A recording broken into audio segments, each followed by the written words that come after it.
Well, I just spent 4 hours in a dentist chair because of a wayward tooth, but I'm on the good stuff and my bank account is emptied out, so might as well look at the next book under the microscope of my mad musings, Stars Without Numbers. This is the spiritual successor to Traveler, where you are adventurers left in the galaxy-wide remnants of the human empire. There's no overarching galactic government, and in fact, most of the normal tropes you find in a science fiction game of this scope are thrown out the window. It's your campaign to make. Literally, it's left scarce intentionally, and you can make it what you want. I'm Mr. Welch, and let's explore Stars Without Numbers. The game is not really a new one. It was originally written by Kevin Crawford for Sign Nominee Games back in 2010. The first edition was a decent enough book, fairly light on the art, and definitely done on a budget. It's one of the original OSR titles, borrowing its stats straight from D&D and including armor class and saving throws. It's much deadlier than most games. The rules straight up tell you if you like getting in firefights, get used to rolling up new characters. Originally the game had 3 classes, warriors, experts, and psychers. Warriors fought, experts were skill monkeys, and psychics did psychic stuff, and with the ever-present danger of overtaxing their system. Fast forward to 2017, where Crawford was able to kickstart a revised edition with new rules, greatly upgraded art, and the money to create a large number of new source books. The revised book added a new class, which was a multi-class of 2 of the 3 original classes, just pick which 2. A lot of the rules got clarified and fixed, and there was so much more color art.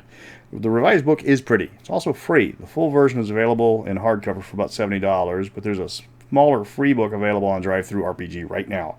And it's not a dumbed down and gutted freebie version either. It's a 250-page full-color rulebook. They left a few chapters out for the hard copy, but you can play entire campaigns with the free version. So just pause the video, head over to DriveThruRPG, and download the free copy right now. I'll wait. Still waiting. I just spent 4 hours in a dental chair under heavy sedation. I can wait for you to go out and get a free book. I've got tons of Winona Ryder pictures to look at, and she's prettier than all of you combined. Seriously, look at the woman. She's a goddess in human guise. Got the book? Good. As much as I love staring into those doughy eyes you can drown in, I got a review to put on. The back history of the setting is fairly short. You'll find that's intentional throughout the game. It's about how you make the game world. You're not playing in someone else's universe. Mankind developed a form of FTL called a spike drive that lets small ships jump light years at a time. The drawback was the drives couldn't push much mass, so there wasn't any bulk freighters, battleships, or mining ships heading out at first. With the discovery of psychic powers came the invention of the jump gate, which was an invention that let psychics teleport massive ships all over the galaxy, and mankind spread like a virus. That was the golden age of mankind, only it was hampered by several events. First, we discovered artificial intelligence. If you didn't artificially limit their intelligence, called breaking in the game, went insane and tried to Skynet everybody. An AI-worshipping cult on Earth unleashed multiple unbraked AIs, which took over the defense grid, and everybody lost contact with Earth as the rogue programs opened fire on all approaching ships. But the worst part was the Scream. It was sort of a psychic disturbance that was left undefined that wiped out psychers across the galaxy. No more psychers, no more jump gates. No more jump gates, no more bulk haulers or asteroid miners or battleships. Planets starved everywhere. The galactic government that was holding all the worlds together in a sort of confederation vanished literally overnight. Spike drives were outdated because of the jump gates, so few planets even bothered with them. When the primary means of FTL travel died, nobody had a backup plan. Anarchy ruled the stars for centuries, and the golden age of technological advances was completely lost as factories were cut off from the rest of the galaxy. That was then. This is now. Spike drives have been rediscovered, and now people are reconnecting with other planets. This is where you come in. The galaxy is largely undefined, but the game has a large section on creating new planets. The setting restricts the players to smaller ships because the largest warship can only carry about 1,500 men normally. The largest bulk hauler carries 3,400 tons of cargo. To put that into perspective, today, modern tankers and freighters carry 21,000 tons of cargo.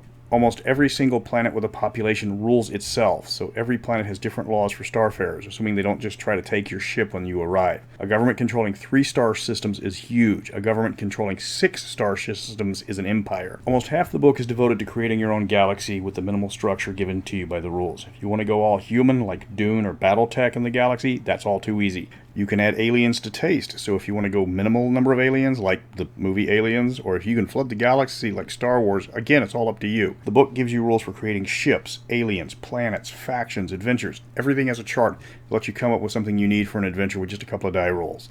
The game gives a lot of science fiction themes from mechs to starfighters to lost worlds, and they are all there to be inserted as you see fit. If you want to create your own version of Battletech, just ramp up the availability of the giant robots.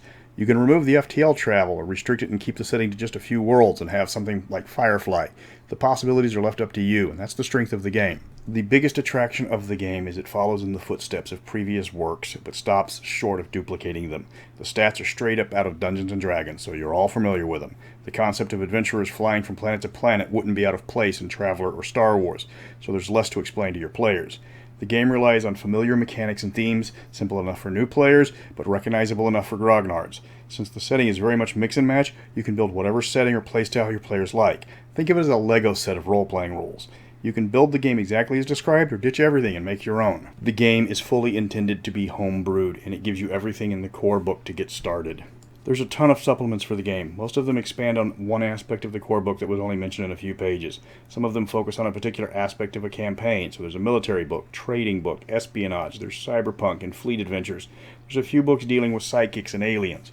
Because the game is deliberately generic, the campaign guide's there to teach players how to incorporate the new rules into the game, combining advice with both crunch and fluff. You can build entire campaigns for just one world, and some of them allow you to play without ever actually leaving a planet.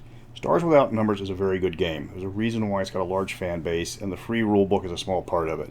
I'll put the link to Drive-Thru RPG for this free download so you can get the book, because I figure, like most of you, you were just too busy looking at lovely, lovely Winona to actually pause this and actually do what I told you to do and download the book earlier. The game is simple to play, but it's complex to build. It's left up to the game master to make the game his own. You are playing in your own world. You're just using somebody else's rules. Mix and match the suggestions, and you don't even have to play the same campaign twice. Next up, I'm going to deal with one of the big ones. I am talking the RPG classic Traveller. From the early days of the Third Imperium, where death could take you while you were making your character, through the rebellion of Mega Traveller and the post-apocalypse of the New Era, then through all the prequels that came afterwards. I am talking about the first sci-fi RPG written and the one that still remains in print today. Tune in next time as we're looking at Mark Millar's classic. Until next time, hang in there, Free Trader Beowulf. Help is on the way.